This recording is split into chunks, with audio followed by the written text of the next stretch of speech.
7 মাস ধরে অপেক্ষা করতেছি যে এই পুষ্কুনিটা মাছ কবে ধরবো। তো এখন অনেকটা পানি কমে গেছে গা। তো এখানে আবার রাস্তা বানছিল পাশে, তো সেই রাস্তার মাটি কাটে নেওয়ার কারণে এখানে একটা খালের মতো পুরা ওরসরে খাল হয়ে গেছে। তো সেই খালের এখন তো বাঁধ নাই। তো আমি বাঁধ দিছিলাম খরালিকালে, তো তখন এটা ভেঙে গেছে গা পানির চাপে। তো এখন আবারও সেই জায়গাটা আমি বাঁধ দেব, বাঁধ দিয়ে তারপরে এখানে আমি এই পুষ্কুনিটা হেঁচবো। তো সেই হেঁচার জন্য আর কি এখন আমি এখানে গড়া দিয়ে বাঁশ দিয়ে আমি এই খালের মুখটাকে এখানে আটকে দেব, যেন এই বাঁধটা দেওয়ার পরে যেন আমি হেঁচতে পারি, সেই ব্যবস্থা এখন করা হচ্ছে। তো এখন অনেক পরিমাণ কস্তুরি পুষ্কুনিতে, খালি আমার ওইটুকু জায়গায় ফর্সা আছে, এই পাশেও পুষ্কুনি আছে। যদি বাঁধ না দিই তাহলে এই পুরো পানিটা টানা ইচ্ছা সম্ভব না। তাই সে কারণে এখানে যে বাঁধের কাজ চলতেছে।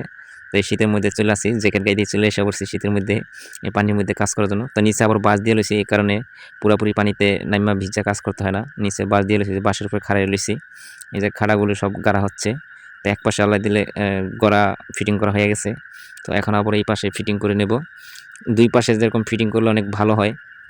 এখানে অনেক মাটি ফালাইতে হবে আবারও, যেহেতু এক মাজা পানি। তো আমি এখন বাঁশ দিয়া বাঁশের উপরে খাড়াই রয়েছি, এই পারে ওই পারে দুই পাশে হাক্কর মতো দিয়া। তো এখন এই যে এই পাশেও গড়াটা দিয়া ফালাইতেছি। তো এখন এই দুই পাশে গড়াটা কাজ কমপ্লিট হয়ে গেলেই এখানে মাটির কাজটা চলবে। প্রথমে গড়াটা উল্টা সাইড গাড়া হয়েছিল, এক মাথা চোক্কা থাকে, আরেক মাথা লেভেল থাকে। তো চোক্কা সাইডটা উপরে পড়ে ছিল, তো এখন ঘুরে চোক্কা সাইডটা মাটির নিচে দিয়ে দিলাম। তো এটাকে এখন এখানে গাইরা দিতে হবে। দেখা গেলো মাটিতে যদি গাইরা দিই তাহলে গড়াটা একটু মজবুত হবে। তো সেই জন্য আর কি যে দিয়া খাইটটা দিয়া পিটায় পিটায় বা ইয়াগুলো গাইরা দিতেছি, গোড়াগুলো যেন মাটিতে এটা গেঁথে থাকে, যেন না লড়ে। আর মাটির চাপে যেন এটা ছুটে এনে নিতে না পারে, সেই জন্য আবার বেগিন দেওয়া হচ্ছে বাঁশের। তো এখন এই গড়ার কাজ শেষ হলেই আমি এখানে মাটি ফালানোর কাজ শুরু করে দেব। তো এতক্ষণ আমাদের সাথে থাকুন, দেখতে থাকুন, আশা করি আপনারা দেখবেন।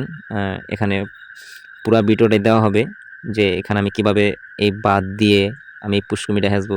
তো অনেকেই বলতেছে যে এই বাঁধ থাকবে না, এই বাঁধ ভেঙে যাবে। এখানে অনেক পানির চাপ, তো এক মাজা পানির চাপটা মনে করেন কি পরিমাণ চাপ হইতে পারে। তো সেই জন্য মানুষে অনেকে বলতেছে যে এটা রাখা সম্ভব না, এই বাঁধ দিয়ে এটা হেঁচা সম্ভব না।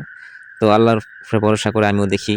তো এখন পুরা গড়ার কাজ শেষ হয়ে গেছে, এখন মাটি দিয়ে বাঁধ দেওয়ার কাজ শুরু হয়ে গেছে। তো এখন দেখি এটা মাটি দিয়ে বাঁধ দিতে কতক্ষণ সময় লাগে। তো এটা কাজ শেষ হলেই আমরা মেশিন লাগিয়ে দেব এই পুষ্কুনিতে। বাঁধের কাজ চলতেছে মাটি দিয়া, যেহেতু অনেক পরিমাণ এখানে পানির চাপ। তো হালকা পাতলা মাটিতে কাজ হবে না, তো সেই জন্য আর কি কাজের লোক নিয়েছি যেন এটা পুরা বাদ দিতে পারি। যে একজন মাটি কাইটে দিতেছে, আমি নিয়ে আসতেছি। তো এখন কাজ করতে করতে পরেই শেষ পর্যায়ে চলে আসছি, আর বেশিক্ষণ লাগবে না।